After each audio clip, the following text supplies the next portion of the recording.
Chapter 21. Vacation was approaching. The schoolmaster, always severe, grew severer and more exacting than ever, for he wanted the school to make a good showing on examination day. His rod and his ferule were seldom idle now, at least among the smaller pupils. Only the biggest boys and young ladies of 18 and 20 escaped lashing. Mr. Dobbin's lashings were very vigorous ones, too, for although he carried under his wig a perfectly bald and shiny head, he had only reached middle age, and there was no sign of feebleness in his muscle.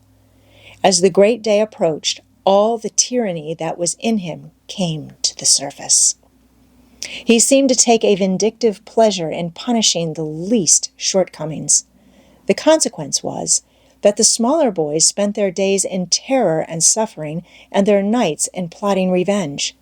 They threw away no opportunity to do the master a mischief, but he kept ahead all the time.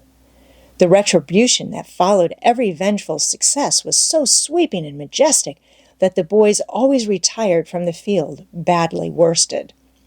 At last they conspired together and hit upon a plan that promised a dazzling victory. They swore in the sign painter's boy, told him the scheme, and asked his help. He had his own reasons for being delighted, for the master boarded in his father's family and had given the boy ample cause to hate him. The master's wife would go on a visit to the country in a few days, and there would be nothing to interfere with the plan. The master always prepared himself for great occasions by getting pretty well fuddled, and the sign painter's boy said that when the dominie had reached the proper condition on examination evening, he would manage the thing while he napped in his chair. Then he would have him awakened at the right time and hurried away to school. In the fullness of time, the interesting occasion arrived. At 8 in the evening, the schoolhouse was brilliantly lighted and adorned with wreaths and festoons of foliage and flowers. The master sat throned in his great chair upon a raised platform with his blackboard behind him. He was looking tolerably mellow. 3 rows of benches on each side and 6 rows in front of him were occupied by the dignitaries of the town and by the parents of the pupils. To his left, back of the rows of citizens, was a spacious temporary platform upon which were seated the scholars who were to take part in the exercises of the evening. Rows of small boys, washed and dressed to an intolerable state of discomfort.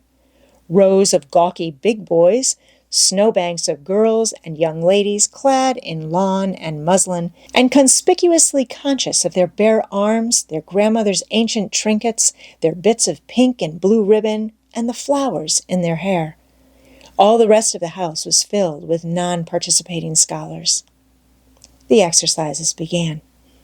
A very little boy stood up and sheepishly recited, "You'd scarce expect one of my age to speak in public on the stage," etc., accompanying himself with the painfully exact and spasmodic gestures which a machine might have used, supposing the machine to be a trifle out of order. But he got through safely, though cruelly scared, and got a fine round of applause when he made his manufactured bow and retired. A little shamefaced girl lisped, "Mary had a little lamb," etc., performed a compassion-inspiring curtsy, got her meed of applause, and sat down, flushed and happy. Tom Sawyer stepped forward with conceited confidence and soared into the unquenchable and indestructible "Give me liberty or give me death" speech with fine fury and frantic gesticulation, and broke down in the middle of it. A ghastly stage fright seized him. His legs quaked under him, and he was like to choke. True, he had the manifest sympathy of the house, but he had the house's silence, too, which was even worse than its sympathy. The master frowned, and this completed the disaster. Tom struggled a while and then retired, utterly defeated. There was a weak attempt at applause, but it died early. The boy stood on the burning deck followed, Also, the Assyrian came down, and other declamatory gems. Then there were reading exercises and a spelling fight. The meager Latin class recited with honor. The prime feature of the evening was in order now. Original compositions by the young ladies.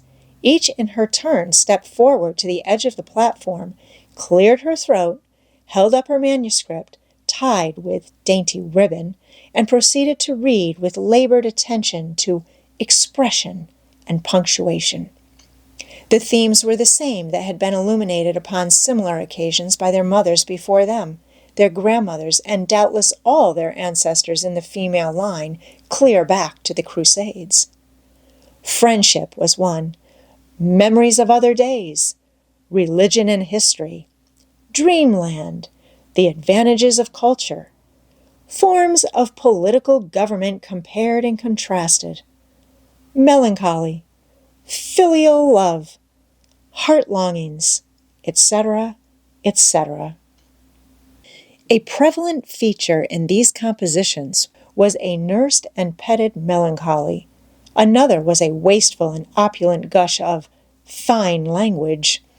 Another was a tendency to lug in by the ears particularly prized words and phrases until they were worn entirely out, and a peculiarity that conspicuously marked and marred them was the inveterate and intolerable sermon that wagged its crippled tail at the end of each and every one of them. No matter what the subject might be, a brain-racking effort was made to squirm it into some aspect or other that the moral and religious mind could contemplate with edification. The glaring insincerity of these sermons was not sufficient to compass the banishment of the fashion from the schools, and it is not sufficient today. It never will be sufficient while the world stands, perhaps. There is no school in all our land where the young ladies do not feel obliged to close their compositions with a sermon, and you will find that the sermon of the most frivolous and the least religious girl in the school is always the longest and the most relentlessly pious. But enough of this. Homely truth is unpalatable. Let us return to the examination. The first composition that was read was one entitled, "Is This Then Life?" Perhaps the reader can endure an extract from it. Quote, "In the common walks of life, with what delightful emotions does the youthful mind look forward to some anticipated scene of festivity! Imagination is busy sketching rose-tinted pictures of joy. In fancy, the voluptuous votary of fashion sees herself amid the festive throng, the observed of all observers. Her graceful form, arrayed in snowy robes, is whirling through the mazes of the joyous dance. Her eye is brightest, her step is lightest in the gay assembly. In such delicious fancies time quickly glides by, and the welcome hour arrives for her entrance into the Elysian world, of which she has had such bright dreams. How fairy-like does everything appear to her enchanted vision! Each new scene is more charming than the last, but after a while she finds that beneath this goodly exterior all is vanity. The flattery which once charmed her soul now grates harshly upon her ear. The ballroom has lost its charms, and with wasted health and embittered heart she turns away with the conviction that earthly pleasures cannot satisfy the longings of the soul." And so forth and so on. There was a buzz of gratification from time to time during the reading, accompanied by whispered ejaculations of, "How sweet! How eloquent! So true!" etc. And after the thing had closed with a peculiarly afflicting sermon, the applause was enthusiastic. Then arose a slim, melancholy girl, whose face had the interesting paleness that comes of pills and indigestion, and read a poem. 2 stanzas of it will do. A Missouri maiden's farewell to Alabama. Alabama, good-bye, I love thee well, but yet for a while do I leave thee now.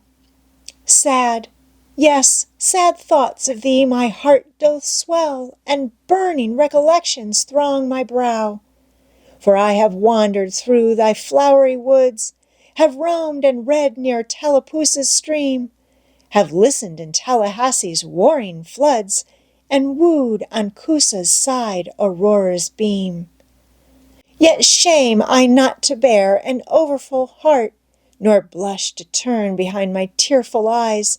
'Tis from no stranger land I now must part, 'tis to no strangers left I yield these sighs.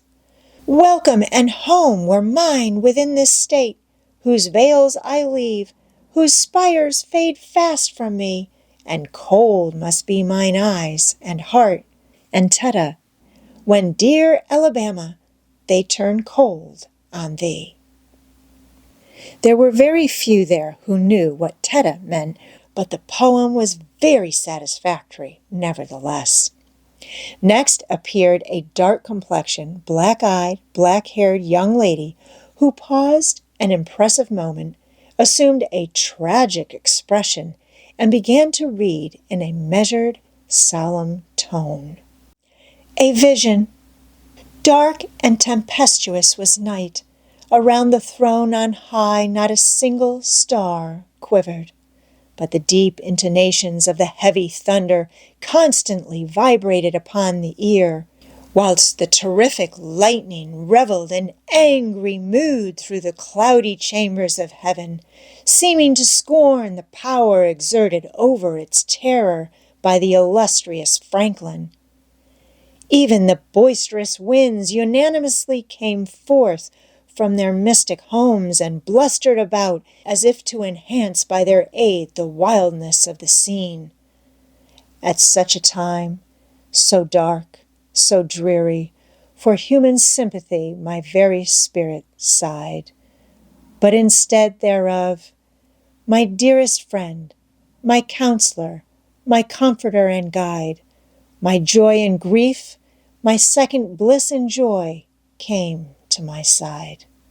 She moved like one of those bright beings pictured in the sunny walks of Fancy's Eden by the romantic and young, a queen of beauty unadorned save by her own transcendent loveliness.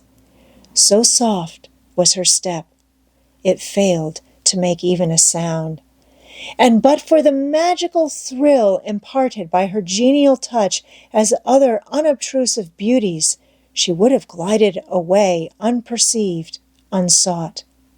A strange sadness rested upon her features like icy tears upon the robe of December, as she pointed to the contending elements without and bade me contemplate the two beings presented.